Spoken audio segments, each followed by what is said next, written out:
ರಾಮರಾಜ್ಯದ ಇತಿಹಾಸದ ಬಗ್ಗೆ ಅಯೋಧ್ಯದಲ್ಲಿರುವಂತಹ ಒಂದೊಂದು ಕಟ್ಟಡವು ಒಂದೊಂದು ಇತಿಹಾಸವನ್ನ ಹೇಳ್ತಾ ಹೋಗುತ್ತೆ.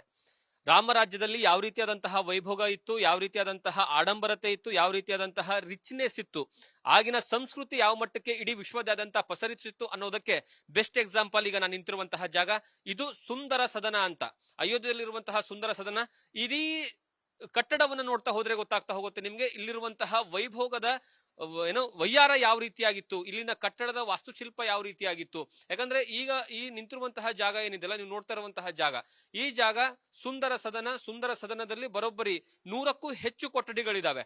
ಈ ಸುಂದರ ಸದನ ಬಳಕೆ ಆಗ್ತಿರುವಂತದ್ದು ಕೇವಲ ಒಂದೇ ಒಂದು ಕಾರಣಕ್ಕೆ, ರಾಮನಾಗಿರುವಂತಹ ರಾಜ ಅವನು ಬಂದು ಈ ಒಂದು ಕಟ್ಟಡದ ಒಳಗಡೆ, ಅಂದ್ರೆ ಈ ಒಂದು ಕೋಟೆಯ ಒಳಗಡೆ ಬಂದು ತನ್ನ ಶೃಂಗಾರವನ್ನ ಮಾಡ್ಕೊಳ್ಳೋ ಸಲುವಾಗಿ ಕಟ್ಟಿರ್ತಕ್ಕಂತಹ ಕಟ್ಟಡ.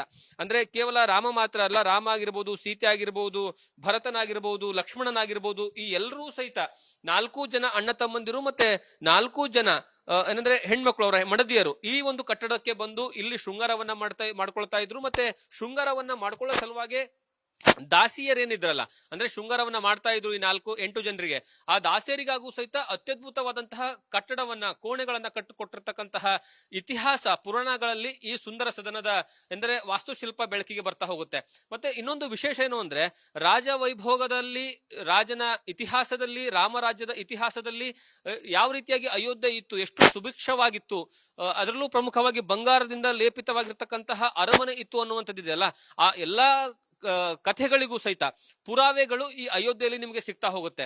ಅಷ್ಟರ ಮಟ್ಟಿಗೆ ವೈಭೋಗವನ್ನ ಅನುಭವಿಸಿರ್ತಕ್ಕಂತಹ ಯಾರಾದ್ರೂ ರಾಜ ಇದ್ರೆ, ಯಾವ್ದಾದ್ರೂ ಇತಿಹಾಸ ಇದ್ರೆ, ಅದು ನಮ್ಮ ಏನಂದ್ರೆ ಅಯೋಧ್ಯೆಯ ರಾಮ ಹುಟ್ಟಿರ್ತಕ್ಕಂತಹ ಸ್ಥಳ.